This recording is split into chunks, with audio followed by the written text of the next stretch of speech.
The door clicked behind me, and the house breathed back warm air, quiet rooms, the soft scent of something floral that didn't belong to us. I hadn't put the duffel down before she was in my arms, sobbing, words breaking against my chest. "I want a baby so badly." My name is Marcus. I'm 32. 10 years in the Marines. I just finished 6 months attached to a joint tasking out of Djibouti, with rotations up the Red Sea. I came home expecting the same life I'd left. A tidy place in Midtown Omaha, a wife who always said no to kids, and a calendar that counted down deployments like mile markers. Today's story is about betrayal, evidence, and the quiet power of a timeline when words fall apart. Lena had always been consistent. 8 years of marriage, 1 non-negotiable. Children weren't for her. Not now, not later. She liked our freedom, the weekend trips to small lakes, the late breakfasts with too much coffee. I respected that. So when she clung to me like a life raft and begged for a baby, every instinct in me stood at attention. Her eyes were swollen, her hands shook. And beneath the oversized sweater she'd chosen for my homecoming, there was a new line to her body, a curve I would have known even in the dark. I knew every freckle and scar. This was different. "Of course," I told her, kissing her hair. "We'll talk. Let me get cleaned up first." That floral note threaded the rooms. The couch sat at a new angle, the armchair pulled closer to the window. Small things. But small things mean a lot when small things keep you alive. In the mirror, I watched my hand scrub travel grit from my skin and heard an old instructor's voice in my head. When something looks off, it's not panic. It's a puzzle. 3 weeks before Wheels Down, an email had landed in my mill inbox. No signature, no greeting. Just, "Your wife's lunches aren't solo. 1 photo attached." Lena in a cornflower dress, hand in hand with a man I didn't recognize, stepping under the glass awning of the Riverfront Hyatt. Middle of a weekday. His suit said senior management. His wedding band said he'd promised better. I almost deleted it. You see enough rumors in a lifetime to know how to let smoke drift by. But after month 4 of deployment, our calls had changed. She started ending them early. She'd prop the phone at a strange angle, face lit by a glow I couldn't place. She said she was going out more with coworkers from Bridgemont Insurance Girls' Nights. Stress relief. Just the girls. "You know how it is," she said. "Claims work drains you." I knew how it is. I sent the image to a private investigator in town. 850 retainer. 3 weeks of surveillance. He didn't promise miracles. He promised timestamps. He delivered timestamps. Lunches that ran 3 hours. A table for 2 on receipts from restaurants that didn't serve quick bites. Twice weekly entries on the Hyatt side entrance, then the elevator bank. Camera angles that weren't theatrical, just patient. Saturday mornings captured by a turn-and-go camera outside the Meridian Towers, where he later identified as Graham Whitaker, vice president of regional operations, kept a bachelor-looking apartment a mile from his family home in Elkhorn. He had a wife named Megan and 2 kids, 7 and 10. The file arrived by dead drop, the way the investigator preferred it. A sealed craft envelope behind the gas meter, texted coordinates, a single word done. Inside were photos, copies of public records, a spreadsheet that mapped days and hours like a stern schoolteacher. At the back, 3 pages of medical paperwork he said were obtained through lawful requests and open sources, which is investigator language for knowing the right desk to stand at and the right forms to quote. Pregnancy confirmed. Estimated gestational age 12 weeks. The form bore a date that fell while I was on a flight line counting pallets at 0300. The ultrasound printouts were grainy and miraculous and devastating all at once. Life is life. Lies are lies. I left the envelope in my truck, washed my face again, and walked into the kitchen. Lena stood at the stove, stirring a pot like stirring could undo a timeline. She'd changed into something fitted, more polished. Perfume I didn't recognize trailed the steam. I sat at the table. The chair legs scraped. The sound startled her. "We need to talk," I said.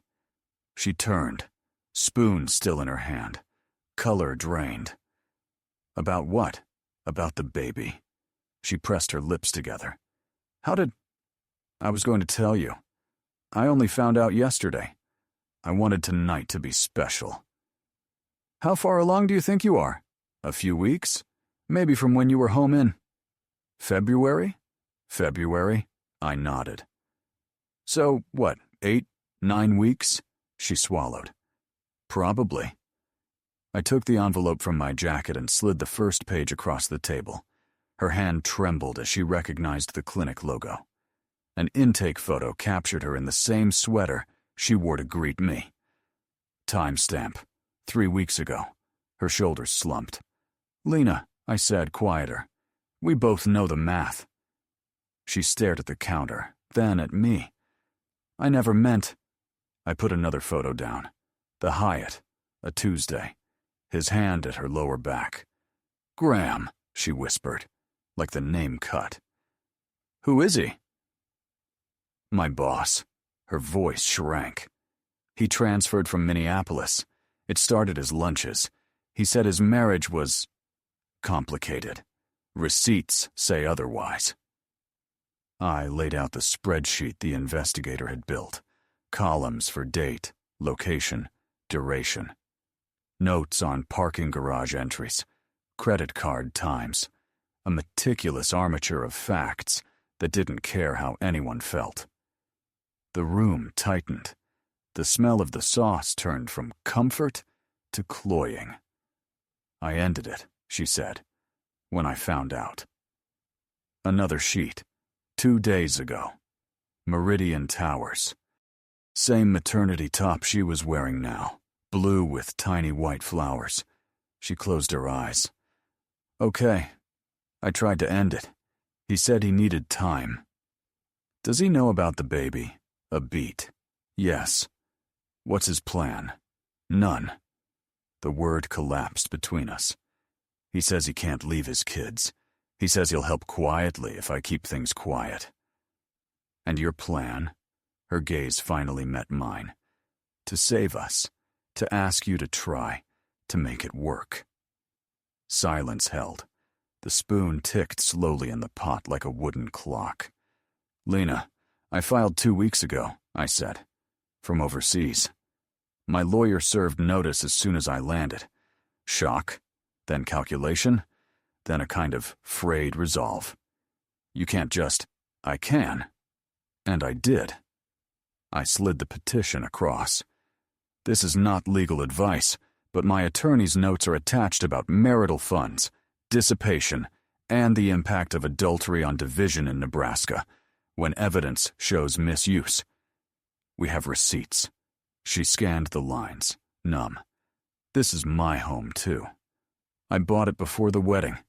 Deed never changed. You take your clothes, your personal items, everything else stays." She stood so fast the chair tipped. "This isn't fair." "Fair is a word for playgrounds," I said. "This is evidence." We didn't yell. We didn't throw things. The quiet was heavier than noise. She paced the tile pathways we'd walked 1,000 times and said his name like it could conjure a different ending. I didn't say anything more. There wasn't anything left to say. That night I booked a hotel off Dodge Street and texted a locksmith for the next afternoon. It wasn't cruelty. It was boundaries. The next morning, the investigator sent a single photo. Graham loading bankers' boxes into a rental truck at dawn. A resignation email time-stamped 5:58 a.m. He was gone by 8. New forwarding address, his brother's place back in Minnesota. 2 days later, my lawyer called. Lena had retained counsel and wanted to negotiate alimony, partial benefits, a request for a paternity test, to be safe. We agreed to a test. We also produced the timeline. I don't share this part to be vindictive. I share it because in stories like this, people think the feelings are the story. They're not. The dates are the story. Receipts, hotel charges midweek, lunch slips with 2 entrees and a shared dessert, boutique purchases billed on days she'd told me she was working late. Timeline. First lunch 1 month into my deployment. Hotel entries begin week 7. Medical confirmation at 12 weeks. Prenatal checkups logged bi-weekly. Policies. Her company handbook conflict of interest and supervisor-subordinate relationships prohibited. An HR email reminding managers that violations could result in termination. Screenshots. Anonymous tip email. A text thread she later forwarded to her own phone where he wrote, "I can't blow up my life. I'll help you, but my family is my priority." Logs. Building security reports showing after-hours access by their badges, twice a week, 2 to 3 hours at a time. None of it was gory. All of it was decisive. This is not legal advice. We went to court a month later. The judge's chambers were smaller than my first apartment and smelled faintly of paper and coffee. Lena wore gray and kept her hands folded over her middle like she could hold the world still. Her attorney spoke gently about loneliness, about my absences, about the way war eats time and connection.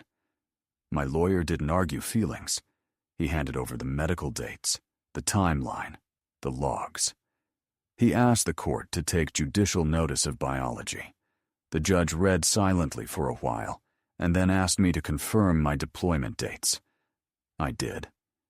She asked Lena if she disputed the estimate of conception. She didn't. The judge concluded there was no biological relationship between me and the child, and granted dissolution as filed. No spousal support. No share of premarital assets. Clean lines. Outside, the hallway felt like a long, quiet bridge. Lena touched my sleeve. "I have nowhere to go," she said. For a second, the world went back 4 years, and we were laughing over pancakes and dogs at the shelter we never adopted. Then the second ended. "You should have thought about that before you chose him," I said. It wasn't cruel. It was the only true sentence left. In the months that followed, the story unraveled the way stories do when people who think they're clever forget that evidence is boring and patient. Word traveled through Bridgemont's floors. HR terminated Graham for cause after a short investigation. His wife filed in Douglas County and named the relationship. She got the house and a schedule that kept their kids' lives intact. He moved north into a furnished studio his brother found near St. Paul and learned how to send most of a paycheck to someone he used to love. Lena went back to her parents' place outside Kearney. The town didn't have much room for nuance about Marines and vows, so the stairs did some of the talking. She took a desk at a smaller agency for fewer dollars and more silence. When the baby came, I sent a short note. I hoped for a safe delivery and a healthy child.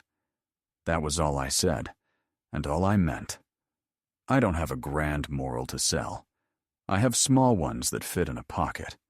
Trust your gut, but verify with dates. Say less and collect more. When you don't know what to do, build a timeline.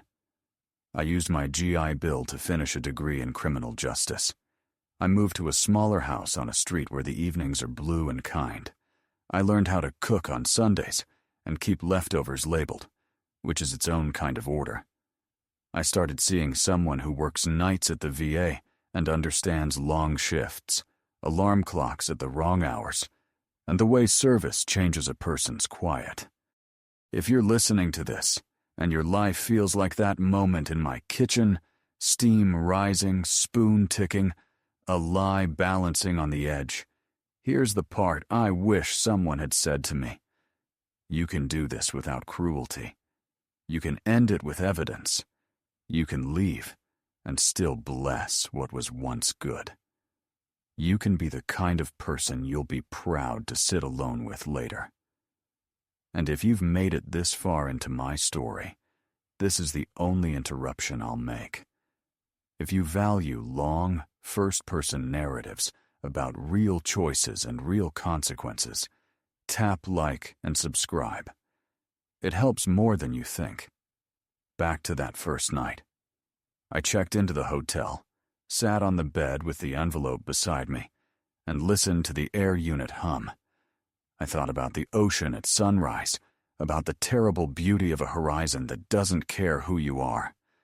I thought about Lena, about Graham, about two kids who didn't choose their father's choices. I thought about the judge's pen, clicking once before she spoke. Then I did something simple. I wrote a list, 1 line per step.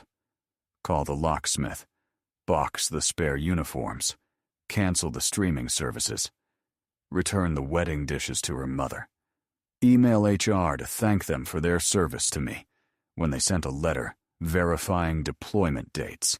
Funny how lives cross. In the margin, I wrote one more thing. Do not become what hurt you. Months later, the house no longer smelled like that floral note.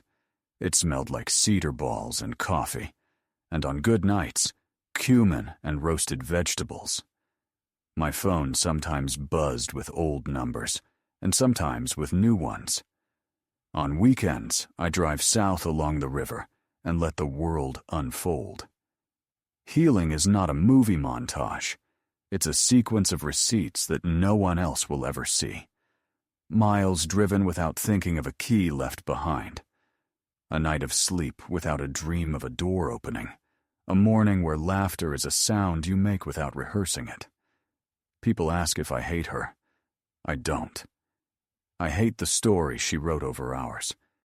But I'm not a story she gets to write anymore. If you find yourself where I was, remember, timelines don't need permission. They just need truth. And once you've got truth, the rest is paperwork and peace. This is not legal advice. I came home from deployment to a plea for a family and a house full of changed angles. What I had was a map of dates. The map didn't lie. It led me out.